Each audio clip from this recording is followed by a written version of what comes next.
Shalom Bapak Ibu yang terkasih di dalam nama Kristus Yesus. Kembali kita akan merenungkan firman Tuhan pada tanggal 10 Januari 2022. Sebelumnya kita bersatu di dalam doa. Bapa dalam kerajaan sorga, kami bersyukur untuk penyertaan Tuhan sepanjang hari ini. Dan tiba saatnya kami ingin merenungkan firman Tuhan. Berkati hati dan pikiran kami, supaya kami boleh benar-benar bisa mengerti maupun memahami firman-Mu. Dan terlebih lagi kami boleh menjadi pelaku firman-Mu. Inilah doa kami ya Tuhan. Hanya di dalam nama Tuhan Yesus kami berdoa dan bersyukur. Amin. Bapak Ibu, firman Tuhan kita hari ini terambil dari kitab Yohanes pasal yang ketiga, ayat ke-22 sampai ayat yang ke-29. Saya memberikan tema kecil yaitu berpusat kepada Kristus. Saya akan bacakan firman Tuhan. Lembaga Alkitab Indonesia memberikan judul di sini kesaksian Yohanes tentang Yesus. Beginilah firman Tuhan. Sesudah itu Yesus pergi dan murid-muridnya ke tanah Yudea, dan ia diam di sana bersama-sama mereka dan membaptis. Akan tetapi Yohanes pun membaptis juga di Ainon dekat Salim, sebab di situ banyak air dan orang-orang datang ke situ untuk dibaptis. Sebab pada waktu itu Yohanes belum dimasukkan ke dalam penjara. Maka timbullah perselisihan di antara murid-murid Yohanes dengan seorang Yahudi tentang penyucian. Lalu mereka datang kepada Yohanes dan berkata kepadanya, "Rabi, orang yang bersama dengan engkau di seberang sungai Yordan, dan yang tentang dia engkau telah memberi kesaksian, dia membaptis juga dan semua orang pergi kepadanya." Jawab Yohanes, "Tidak ada seorang pun yang dapat mengambil sesuatu bagi dirinya kalau tidak dikaruniakan kepadanya dari sorga. Kamu sendiri dapat memberikan kesaksian bahwa aku telah berkata, aku bukan Mesias, tetapi aku diutus untuk mendahuluinya. Yang empunya mempelai perempuan ialah mempelai laki-laki, tetapi sahabat mempelai laki-laki yang berdiri dekat dia dan yang mendengarkannya sangat bersuka cita mendengar semua mempelai laki-laki itu. Mendengar suara mempelai laki-laki itu. Itulah sukacitaku, dan sekarang sukacitaku itu penuh. Ia harus makin besar, tetapi aku harus makin kecil. Demikianlah firman Tuhan Bapak Ibu yang kita bacakan. Bapak Ibu yang terkasih, di dalam dunia ini, apalagi di zaman sekarang ya, bahkan sebenarnya dari zaman dahulu juga sudah terjadi, yang namanya kita manusia pasti ingin menjadi nomor satu, ingin menjadi yang terdepan, yang terutama, yang diidolakan. Baik itu kita lihat dari kita sejak duduk di bangku sekolah, bangku kuliah, maupun juga di tempat kerja. Bahkan juga di dalam berbagai macam bidang, di dunia olahraga, bisnis, politik, bahkan di gereja pun bisa kita ingin menjadi yang nomor satu, Bapak Ibu. Namun ada satu peristiwa dalam Alkitab yang bagi kita mungkin aneh ataupun juga mustahil untuk dilakukan orang-orang di zaman ini, di tengah-tengah persaingan yang serba ingin menjadi yang pertama, Bapak Ibu. Peristiwa tersebut tercatat dalam nats firman Tuhan kita pada hari ini, yaitu di Yohanes 3 ayat 22 sampai 30. Mari kita akan perhatikan bersama-sama bagaimana firman Tuhan yang terjadi di dalam Yohanes pasal yang ketiga ini. Di sini kita melihat ada suatu hal yang luar biasa dari Yohanes Pembaptis, yaitu pernyataan kepada para muridnya, yaitu di ayat 30 tadi kita baca ya, dia harus semakin besar, aku harus semakin kecil. Sebuah pernyataan yang saya yakin ini sangat sulit untuk diucapkan dengan perasaan atau hati yang tulus dan juga kesungguhan hati, Bapak Ibu. Kira-kira apa yang membuat Yohanes Pembaptis bisa sampai pada kesimpulan semacam ini? Ini merupakan hal yang sangat sulit pastinya, Bapak Ibu. Kenapa? Karena kita tahu bersama-sama, seperti yang sudah kita renungkan dalam Yohanes pasal yang kedua, bagaimana Yesus melakukan mukjizat di Kana ya, dan juga penyucian bait Allah di Yerusalem. Sudah pasti itu merupakan suatu cara, bukan suatu cara, tapi mengundang banyak perhatian orang terhadap Kristus Yesus. Sekarang ditemukan bahwa Yesus melakukan pembaptisan di ayat yang ke-22, bahkan di ayat 26 juga. Dan semua orang pergi kepadanya, dikatakan di ayat 26. Padahal sebelumnya banyak orang yang terpikat kepada Yohanes Pembaptis. Terus bagaimana respon Yohanes Pembaptis akan hal tersebut? Sepertinya dia disaingi. Sepertinya ada orang yang lebih hebat dari dia. Padahal sebelumnya Yohanes Pembaptis nomor 1 pada waktu itu. Antara Yohanes dan juga Yesus, ini menjadi seperti sebuah persaingan. Tapi di sini kita melihat bahwa reaksi Yohanes sangat mengagumkan Bapak Ibu. Di sini dia tidak merasa tersaingi, apalagi iri hati. Di sini Yohanes tahu posisinya dan dia berhasil menempatkan Yesus pada posisi yang sesungguhnya. Atau seperti tema kecil kita tadi, yaitu berpusat kepada Kristus atau kepada Yesus.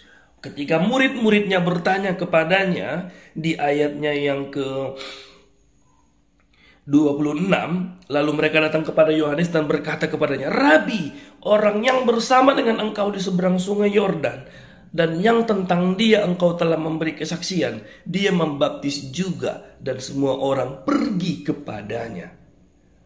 Di sini kita lihat sepertinya murid-muridnya sudah mulai merasa tersaingin dan tidak terima dengan hal tersebut.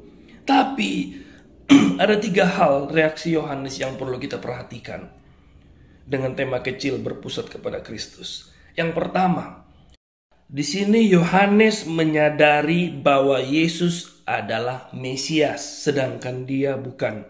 Kita bisa melihat di ayat yang ke-28 dalam Yohanes pasal yang ketiga. "Kamu sendiri dapat memberi kesaksian bahwa aku telah berkata, aku bukan Mesias, tetapi aku diutus untuk mendahuluinya." Bapak Ibu yang terkasih, di sini Yohanes menyadari bahwa pusatnya adalah Kristus Yesus. Dia bukanlah Mesias, dia bukanlah juru selamat atas manusia. Dia hanyalah sebagai alat, walaupun dikatakan di ayat yang ke-28, dia diutus untuk mendahuluinya, tapi pusatnya bukan kepada Yohanes. Dia menyadari bahwa Yesuslah menjadi pusatnya, bukan Yohanes sendiri.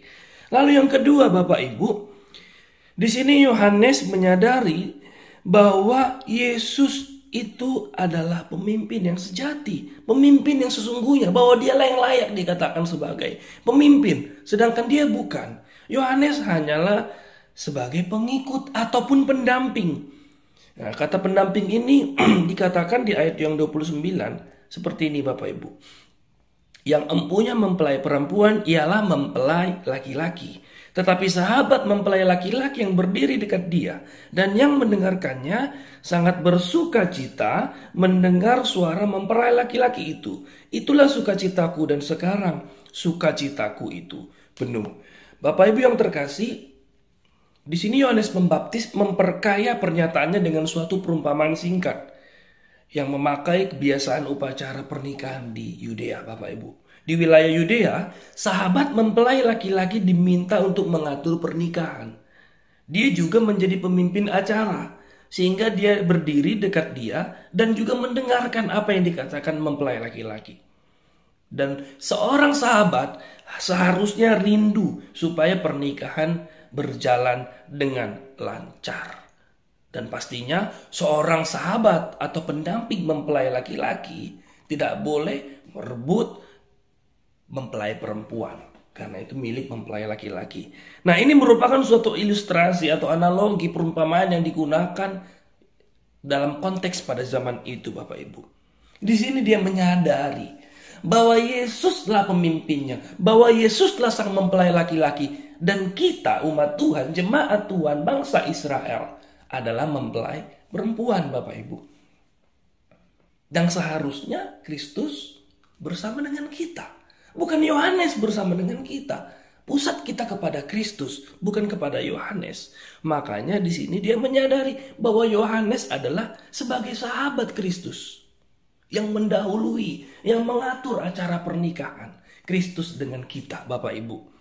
Nah, jadi di sini respon daripada Yohanes Pembaptis atas pertanyaan para murid-muridnya, justru dia dikatakan di ayat 29, Itulah sukacitaku. Dan sekarang sukacitaku itu penuh. Bukan hanya sekedar bersukacita, tapi sukacitaku penuh. Inilah puncak daripada sukacitanya. Dia sangat bersyukur. Dia menyadari bahwa inilah momentum tersebut. Bahwa Kristus yang ditinggikan, bukan dia, Bapak Ibu.